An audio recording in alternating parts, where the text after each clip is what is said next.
गुरु हरि गुरु हर गुरु ब्रह्मा गुरुवे साक्षात् परब्रह्मा गुरु हरि गुरु हर गुरु ब्रह्मा गुरुवे साक्षात् परब्रह्मा गुरु हरि गुरु हर गुरु ब्रह्मा गुरुवे साक्षात् परब्रह्मा गुरु हरि गुरु हर गुरु ब्रह्मा गुरुवे साक्षात् परब्रह्मा गुरु हरि गुरु हर गुरु ब्रह्मा गुरुवे साक्षात् परब्रह्मा गुरु हरि गुरु हर गुरु ब्रह्मा गुरुवे साक्षात् परब्रह्मा गुरु हरि गुरु हर गुरु ब्रह्मा गुरुवे साक्षात् परब्रह्मा गुरु हरि गुरु हर गुरु ब्रह्मा गुरुवे साक्षात् परब्रह्मा गुरु हरि गुरु हर गुरु ब्रह्मा गुरुवे साक्षात् परब्रह्मा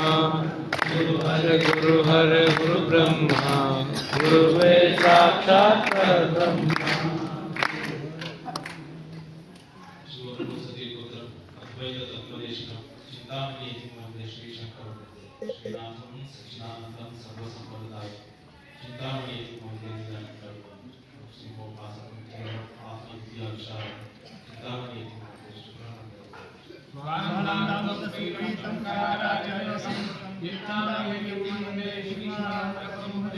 श्री शिवानंद ब्रह्मणे श्री शिवानंद ब्रह्मणे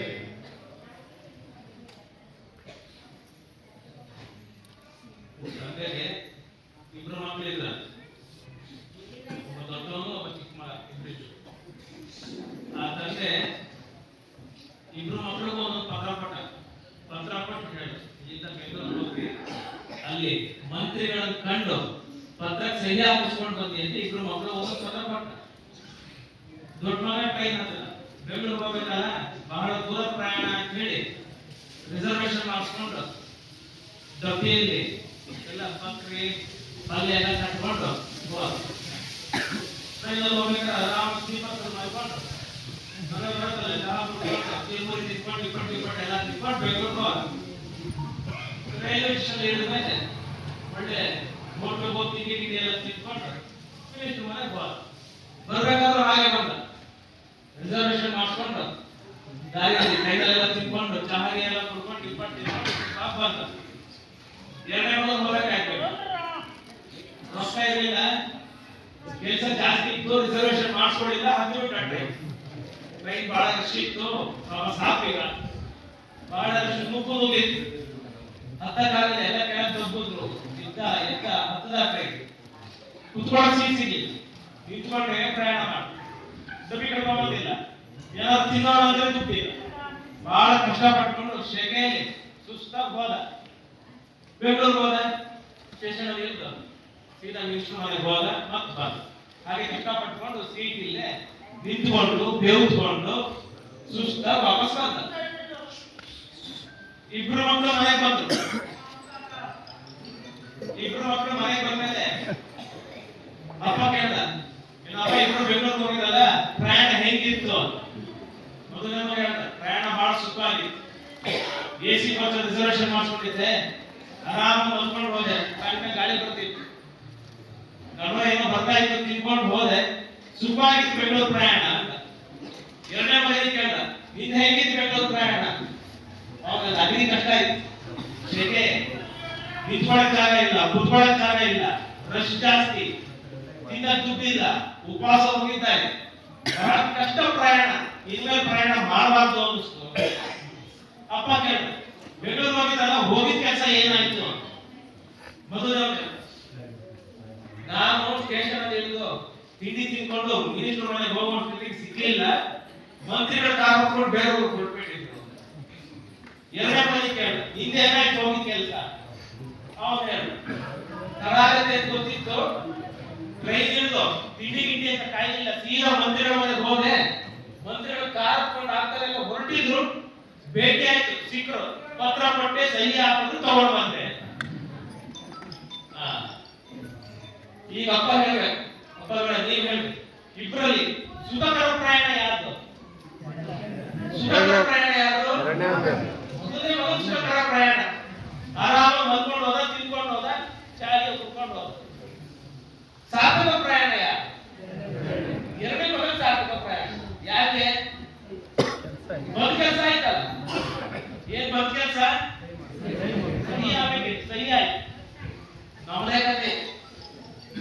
ಹೇಳ್ತೀವಲ್ಲ ಅಲ್ಲಿದೆ ನಮ್ಮನೆ, ಸುಮ್ಮನೆ ಬಂದಿದ್ವಿ ಅಷ್ಟೇ ನಾವು.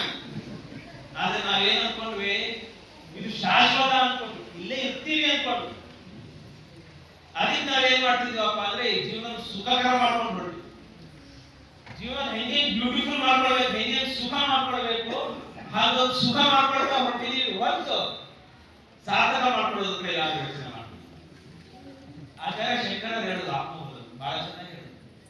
ನಮ್ಮ ಜೀವನ ಹೆಂಗಿದೆ ಅನ್ನೋ ಉದಾಹರಣೆ ಕೊಡು. ಮನೆಗೆ ಯಾರು ಅತಿಥಿಗಳನ್ನ ಕರೆದಿರ್ತೀರ, ಊಟಕ್ಕೆ ಅಂತ ಹೇಳಿ ಕರೆದಿರ್ತೀರ, ಅತಿಥಿಗಳನ್ನ ತರಕಾರಿ ತಂದಿರ್ತೀರಾ, ಎಲ್ಲ ದಿನಸಿ ತಂದಿರ್ತೀರಾ, ತರಕಾರಿ ತಂದಿರ್ತೀರಾ, ಬಾಳೆ ಎಲೆ ಇರುತ್ತೆ, ಹಾಲು ಮೊಸರು ತುಪ್ಪ ಅಕ್ಕಿ ಎಲ್ಲ ಇರುತ್ತೆ.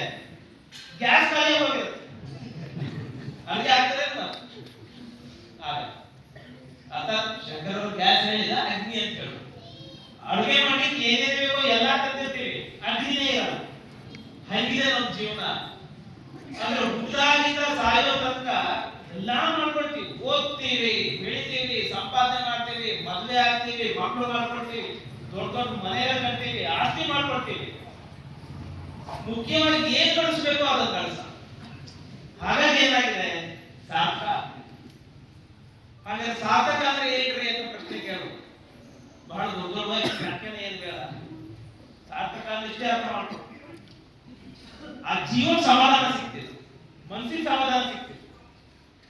ಏನೇನೋ ಕೆಲಸಗಳು ಮಾಡ್ತೀವಿ, ಕಾರ್ಯ ಮಾಡ್ತೀವಿ, ಎಷ್ಟೇ ಮಾಡಿದ್ರು ಕೂಡ ಮನಸ್ಸಿಗೆ ಆನಂದ ಪ್ರಾಪ್ತಿಯ, ಶಾಶ್ವತವಾದ ಆನಂದ ಪ್ರಾಪ್ತಿಯ. ಯಾಕೆ ಹೀಗಾಗುತ್ತೆ ಅಂತ ಕೇಳಿದ್ರೆ ಶಂಕರ ಹೇಳಿದ್ರು, ಇದೇ ಮಾಯೆ ಕೆಲಸ. ಏನ್ ಕೆಲಸ ಮಾಯೆ? ಮಾಯೆ ಅಂದ್ರೆ ಏನ್ ಮಾಡುದು? ಎರಡು ಕೆಲಸ ಮಾಡುತ್ತೆ ಮಾಯೆ. ಮಾಯೆ ಅಂದ್ರೆ ಏನಪ್ಪಾ ಅಂದ್ರೆ ಇರೋದನ್ನ ಇಲ್ಲದೆ ಇರೋ ತರ ತೋರಿಸೋದು, ಇತ್ತಿದ್ದನ್ನ ಮರೆಸೋದು ಮಾಯೆ. ಒಂದ್ಸಲ ನಾರದರು ಮತ್ತು ಕೃಷ್ಣ ಪರಮಾತ್ಮ ಹೊರಟಿದ್ದಾರೆ. ಮಹಾಭಾರತದಲ್ಲಿ ಕಥೆ ಇಲ್ಲ, ಸುಮ್ಮನೆ ವೇದಾಂತ ಅರ್ಥ ಆಗಲಿ ಅಂತ ಉದಾಹರಣೆ ಕೊಡೋದಕ್ಕೆ ಮತ್ತೆ ಈಗ ನಡೆದಿತ್ತು ಅಂತ ತಿಳ್ಕೊಳ್ಳೋಣ. ನಾರದರು ಮತ್ತೆ ಕೃಷ್ಣ ಪರಮಾತ್ಮ ಹೊರಟಿದ್ರು. ನಾರದರು ಕೇಳೋರು, ಕೃಷ್ಣ ಮಾಯೆ ಅಂತೆಲ್ಲ ವ್ಯಾಖ್ಯಾನ ಮಾಡ್ತಾರಲ್ಲ, ಏನು ಮಾಯೆ ಅಂದ್ರೆ? ನಾರದ ಹೇಳ. ಕೃಷ್ಣ ಹೇಳ್ದ, ನಾರದ್ರೆ ನೀವು ತ್ರಿಲೋಕ ಜ್ಞಾನಿದ್ದೀರಾ, ಎಲ್ಲ ಲೋಕದಲ್ಲೂ ಸಂಚಾರ ಮಾಡ್ತೀರಾ, ನಿಮಗೆ ಬೇಡ ಬಿಡಿ ಮಾಯೆ. ನಾರದ ಕೇಳುದು, ಇಲ್ಲಿ ನಮಗೂ ಸ್ವಲ್ಪ ಮಾಯೆ ಹೇಗಿರುತ್ತೆ ತೋರಿಸು ತಿಳ್ಕೊಳ್ಳೋಣ ಅಂತ. ಕೃಷ್ಣ ನಿಮ್ಮ ಮನೆಯವರು ಬರ್ರಿ ಅಂತ ಸ್ವಲ್ಪ ದೂರ ಹೋಗ್ತಿದ್ದಂಗೆ ಕೃಷ್ಣ ಕೇಳಿದ, ನಾದ್ರೆ ಬಾಯರ್ಕೆ ಆಗ್ತಿದೆ, ಎಲ್ಲ ಸ್ವಲ್ಪ ನೀರು ಸಿಗಲ್ಲ ಕುಡಿಯಕ್ಕೆ. ನಾರದ ಅರ್ಥ ಮಾಡ್ಕೊಳ್ಬೇಕು, ಕೃಷ್ಣ ಬಾಯರ್ಕೆ ಅಂತಾಗಲೇ ಮಾಯೆ. ನಾದ್ರು ಕೃಷ್ಣ ಇಲ್ಲಿ ಬರ್ಕೆಳ ಕೂತ್ಕೋ, ನೋಡೋಣ ಯಾರು ದೂರದ ಹಳ್ಳಿ ಕಾಣ್ತಿದೆ, ಒಂದು ಗ್ರಾಮ ಕಾಣ್ತಿದೆ, ಹೋಗಿ ನೀರು ತಗೊಂಡು ಬರ್ತೀನಿ ಅಂತ. ಕೃಷ್ಣ ಕೂತ ಬರ್ಕೆಳ ಕೂತು. ನಾದ್ರು ನನಗೆ ಬಹಳ ದೂರ ಬಂದ್ರು, ಕೃಷ್ಣನಿಂದ ಮನೆ ಆದ್ರು, ಬಹಳ ದೂರ ನಡ್ಕೊಂಡು ಬಂದ್ರು. ಅಲ್ಲೊಂದು ಮನೆ ಇತ್ತು, ಆ ಮನೆ ಬಾಗಿಲು, ಆ ಮನೆ ಬಾಗಿಲು ತೆಗೆದು ಯಾರು ತೆಗೆದ್ರು ಅಂದ್ರೆ ಆ ಮನೇಲಿ ಒಂದು ಯುವತಿ ಇತ್ತು, ಯುವತಿ ಬಾಗಿಲು ತೆಗೆದು. ನಾನು ಏನ್ ಕೇಳಬೇಕಿತ್ತು,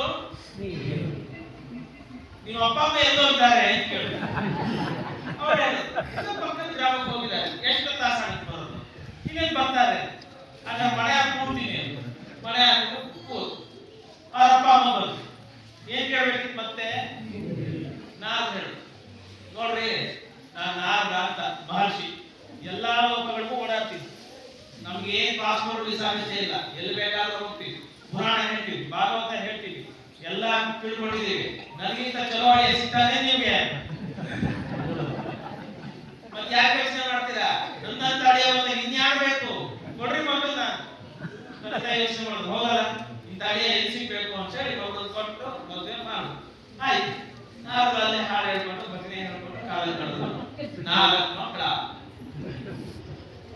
ಅಷ್ಟೊತ್ತಿಗೆ ಮಾವ ಕೇಳಿದ್ರು, ನಾರದ್ರು ಅಡಿಯಂದ್ರೆ ಎಷ್ಟಾದ್ರೂ ಮಾವ ಮನೇಲಿ ಇರ್ತೀರ, ನೀವು ಬೇರೆ ಮನೆಗೆ ಮಾಡುವಂತೇನು ಅಂತ.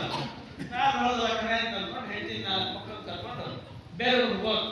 ಭಾಗವತ ಹೇಳೋಣ, ಪುರಾಣ ಹೇಳೋಣ ಎಲ್ಲ ಅಂತ ಹೇಳಿ ಬೇರೆ ಊರಿಗೆ ಹೋದ್ರು. ಹೋದ್ರಲ್ಲಿ ಒಂದು ಪ್ರವಚನ ಕೊಟ್ಕೊಂಡು ಹೋಗ್ತಿದ್ರು.